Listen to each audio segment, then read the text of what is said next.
His music rocked our world, and news of his death shattered it. 1 year ago, we lost rapper Takeoff. The emotion still fresh for so many. Sometimes I cry myself to sleep.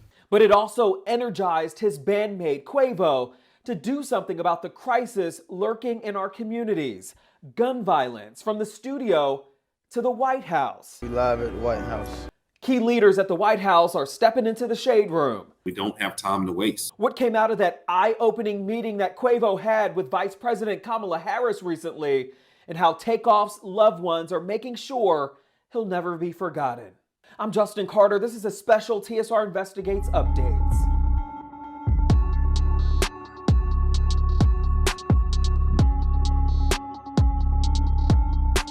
I've never been in a situation or known anybody that had to go through what I'm going through. I interviewed Sydney Leday for an episode of TSR Investigates back in March, just months after that life-changing day. She was at a bowling alley for her 24th birthday. It was Halloween night, 2022.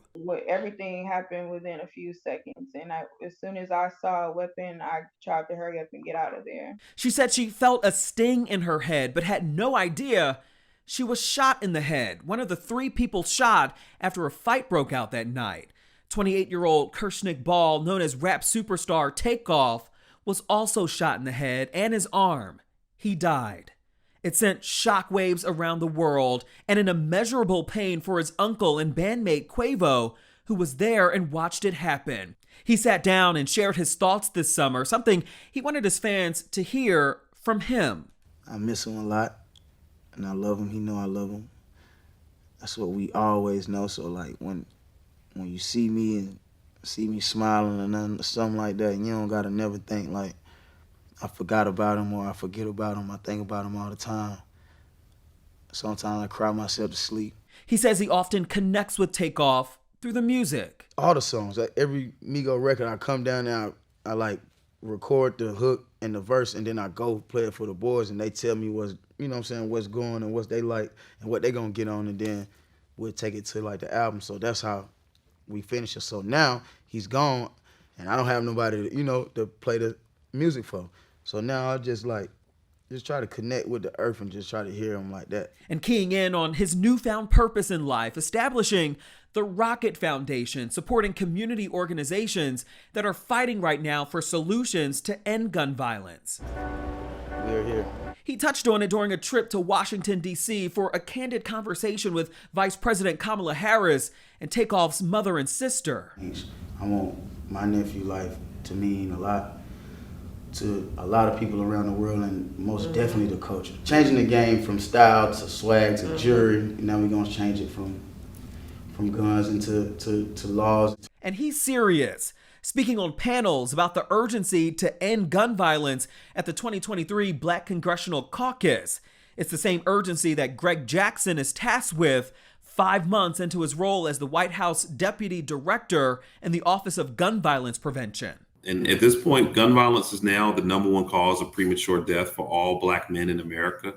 And there are unfortunately too many of us that have been through similar situations. It's why he's behind President Biden's aggressive plan to tackle gun violence. And then last year, the first bill to address gun violence in 30 years, the Bipartisan Safer Communities Act, was signed into law. So how is that going to impact us? It includes multiple policy changes and $15 billion in additional funding to address the crisis of gun violence. Including strengthening the background check system. Gun buyers under the age of 21 now have to submit their juvenile records and be assessed in criminal background checks. It also includes expanding access to mental health services, funding community violence intervention programs, and prevents people convicted of domestic abuse from owning a gun, including dating partners. We've built out a FEMA-style response that pulls together the entire government to help communities respond and recover from mass shootings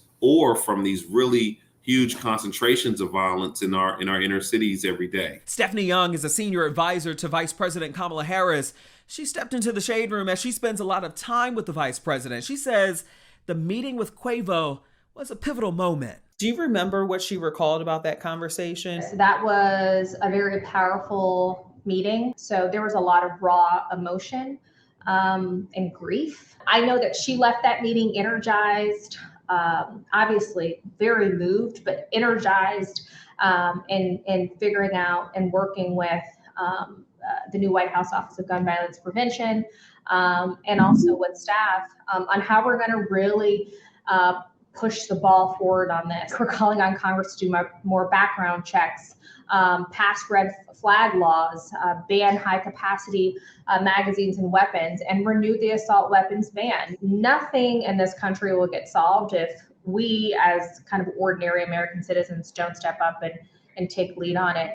Patrick Clark was arrested and charged for firing the gun that killed Takeoff. He's out right now on a $1 million bond. He is on house arrest. Now, we did speak to his attorney, Leticia Quiones, who told us, quote, that 2 African-American males were adversely affected that night, one who lost his life and one being wrongfully accused for it. My client was not the one who did it, end quote.